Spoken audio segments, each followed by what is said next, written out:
मौर्य स्तंभ मौर्य कला का अद्भुत उदाहरण है। खास करके चुनार से लाल बलुआ पत्थर को लाया जाता था, एकास्मक पत्थर, उसको एक शेप में बनाया जाता था, फिर पत्थरों पर घिस घिस कर मौर्यन पॉलिश, जो विश्वविख्यात है, शीशे की तरह चमक वाली मौर्यन पॉलिश डेवलप की जाती थी। सीधे तौर पर अगर जो कहें तो इसको दो प्रमुख विभागों में हम बांटते हैं। एक है तना, जो मुख्य रूप से सीधे आधार से ऊपर की तरफ उठता दिखाई देता है और ये नीचे से ऊपर पतला होता चला जाता है। सामान्य तौर पर गोल ये तने बने हैं। इसके बाद ऊपर अगर जो आप देखेंगे तो जैसे ही ये पिलर ऊपर अपनी ऊंचाई पे पहुंचता है तो यहां हमें उल्टे कमल की आकृति देखने को मिलती है। उल्टे कमल की आकृति, जिसको कि शास्त्रों में अवांगमुखी कमल भी कहा गया है, तत्कालीन मौर्यकालीन स्रोतों में इसे अवांगमुखी कमल के नाम से जाना जाता है। अवांगमुखी कमल के बाद आप देखेंगे तो एक कंठ जैसी आकृति होती है। इसके बाद एक चौकी है और इस चौकी पर पशु आकृतियों का निर्माण किया गया है।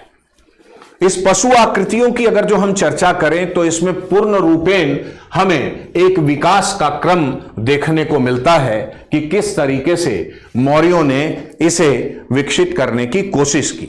इसकी विशेषता की बात करें तो सामान्य तौर पर ये एकास्मक पत्थर के बने हैं, अर्थात एक ही पत्थर के द्वारा निर्मित हैं, पत्थरों को टुकड़ों में नहीं जोड़ा गया है। चुनार और मथुरा के लाल बलुआ पत्थरों से इसको निर्मित किया गया है। इन पर चमकदार पॉलिश है और स्तंभ के ऊपर मेखला पर आप कहें तो बहुत तरह की चीजें जो हम लोगों ने अभी डिस्कस किया वो सारी चीजें हैं। आप अगर जो इसकी पशु आकृतियों के विषय में देखेंगे तो हमें संकिसा से गज स्तंभ प्राप्त होता है, रामपूर्वा का वृषभ स्तंभ प्राप्त होता है। जब इन दोनों को हम देखते हैं तो ऐसा लगता है कि कलाकार का यह प्राथमिक प्रयास है। बहुत ही सुंदर तरीके से हाथी और वृषभ को बनाया नहीं जा सका है। यह क्रम धीरे धीरे लौरिया अरेराज, लौरिया नंदनगढ़ होते हुए अंततः सारनाथ के सिंह शीर्ष स्तंभ पर पहुंचता है, जहां कलाकार अपनी कला की पराकाष्ठा को प्राप्त कर जाता है।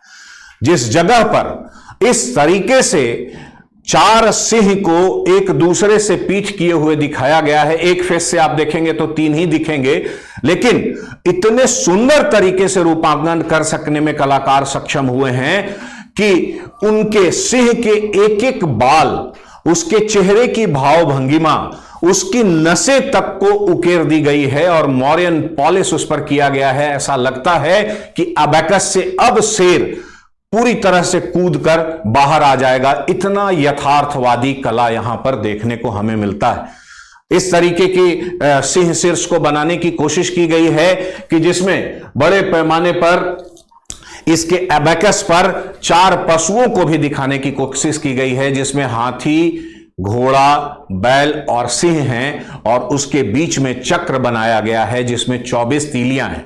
हालांकि ये चारों सिंह, सारनाथ के चारों सिंह शीर्ष स्तंभ के ऊपर एक चक्र और था जो अब इससे अलग हो गया है और संपूर्ण ये शेर जो हैं वो पूर्णतः मांसल सौष्ठव और संपूर्ण बलिष्ठ शेर की तरफ शांत, कूल, काम दिखाई दे रहे हैं।